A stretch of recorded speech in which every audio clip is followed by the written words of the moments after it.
Greetings YouTube. This is a what you're looking at now is a airflow sensor from a Potterton Lynx gas boiler from 1987. Making this video in case it's any use to anyone. I have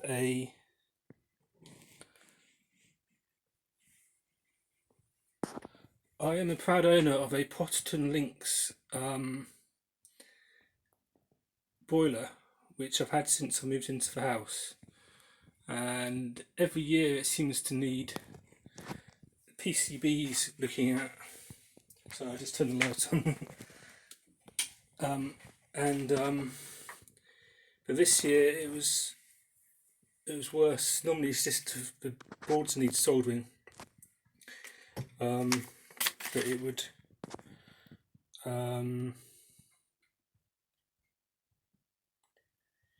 start to heat up on gas, or it would start to heat up on hot water or central heating, but then it would sort of click on and off and reignite. So I checked, I've got the diagram here from the user manual online. I've checked all the flow sensor which is in there, and various the hot water overstat sensors. You can link those out on the connectors there. And thing you need to do with these boilers is this is the sequence board and this is a modulation board, and they both plug into a what we call a distribution board. And where they do so, typically you get the connections. I've got a spare distribution board here, and you can see on the back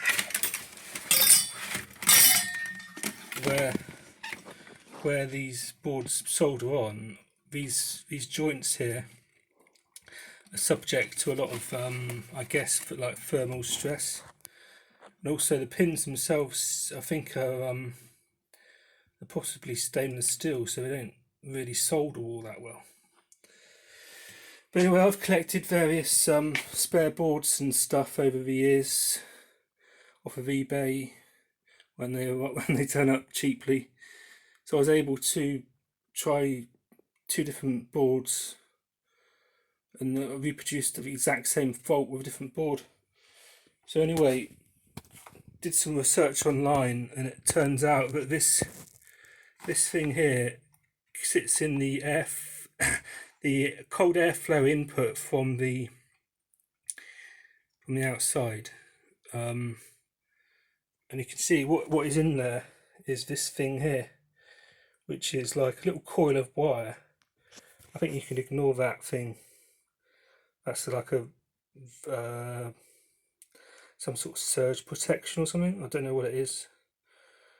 But this coil of wire, ever so delicate looking, has a voltage applied to it, and because it sits in the flow of air from the outside, cools it down, I believe, and that causes it to, it means there's a circuit on the sequence PCB here which is able to detect whether or not air is flowing.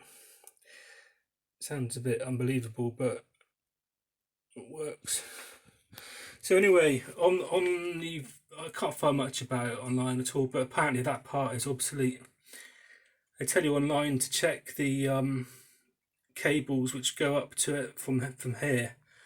They go up to the corner here, and you can see with 2 yellow cables I've cut them, and I was measuring the current and the voltage and stuff.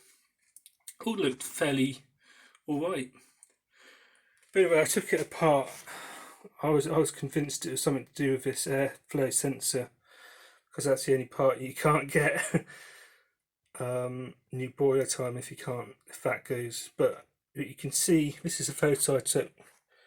You can actually see the coil of wire is intact. it's very difficult to measure the resistance of it, but it seemed to be in spec according to the manual.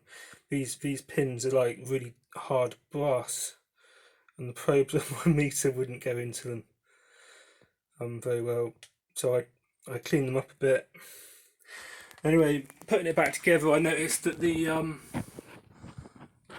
this outside cover wasn't fitted very well, so I've added a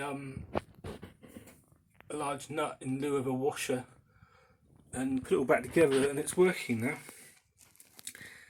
The other fault I've had with this is the distribution board has got two potentiometers for hot water and heating temperature, and they go flaky and cause funny things to happen. So I've replaced both of those. Unfortunately, they don't. They're supposed to obviously supposed to stick out the front, but these ones didn't have the right pins on. So they're 10 kilo linear potentiometers. If you want to replace your, if anyone wants to replace theirs, I linked out and tested the flow switch. The green wire on the flow switch is just an earth, so you literally I just literally put a bit of wire in between two pins. The other thing about these edge connectors is you can, if you look at it in detail, you'll see that I think it's a Molex connector they're called. If you stick something sharp in there, it's a little hook, and then you can actually pull the individual wires out. It's a bit fiddly, but it does work. It also helps if you look at, I've got on my spare board, I was able to trace the wires from the airflow sensor and stuff, and I can measure the voltage by probing more convenient bits on the board. Because my meter is a bit, my multimeter is a bit shite, and pins don't go in, probes don't go in. What else? I measured the, I thought the gas valve might be knackered, because that's another expensive thing, but because it seemed to cut out when it switched to low flame, I thought. But I measured the voltage. This is a modulator coil, and I measured the voltage. I'm able now to measure the voltage just gradually decreasing. The other fault with these is, well, the other fault I've had, which I expect you'll have, is common to a lot of combis, I think, probably even modern ones, is this diverter valve. That plunger there pops out when you turn the hot water tap on, and it either switches it into hot water only mode if the heating's not on, or hot water priority mode if the heating is on. Basically what it means is that if you've just switched the heating on and you go and have a shower, it doesn't run your hot water through around the central heating, so you can have a hot shower. You can buy diverter valves, you can buy PCBs, distribution, sequence and the modulation PCBs. You can probably buy the pumps, you can buy the gas valve. A lot of other, the flow switch is available as a standard part. The other thing I checked was this is the flame sensor lead. If you look at the manual, there's a flow chart which shows you the sequence of operation, and my one, I noticed that if I measured the voltage from the flame sensor to ground, it actually started the ignition flashing, which is that thing there. You can see a spark flash across it. I'll try not to electrocute myself here. So I thought it might be a flame sensor problem, but I sort of checked the voltage and cleaned them up a bit and stuff. So anyway, you might be wondering, what did I actually do to fix it? Nothing really.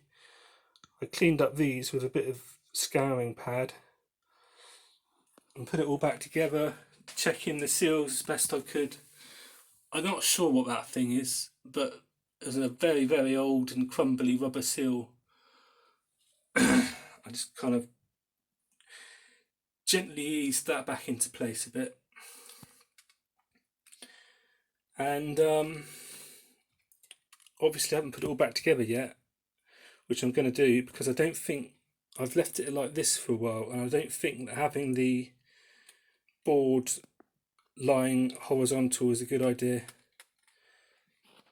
You really need to check that all the screws are in it, and I think possibly part of my problem might have been that where the here's my iPad thing, where all the weight is pushing down in the middle of the board, and it's putting strain on the connectors there. So anyway, I hope that's helpful to someone. If you have a Potterton Lynx from 1986 odd, be interested in hearing from you. Or if you're a plumber, engineer tasked with fixing them, then maybe you can send me some tips. Or if you know where to get an airflow sensor, or how to work around fixing one which has failed, that might be my next challenge. Yeah, what else did I do? Video's going a bit long now, but list of things I checked here.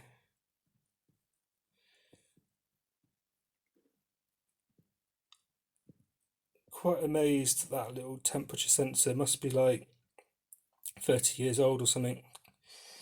The forum results I found said you need to check or replace the yellow wires which go between the sensor and the board, because it's only a low voltage and a low resistance. But those wires look fine to me, and I wiggled them about and didn't seem to reproduce the fault. So anyway, I've had a shower out of it and it's working, so happy days. Leave a comment if you like, or don't.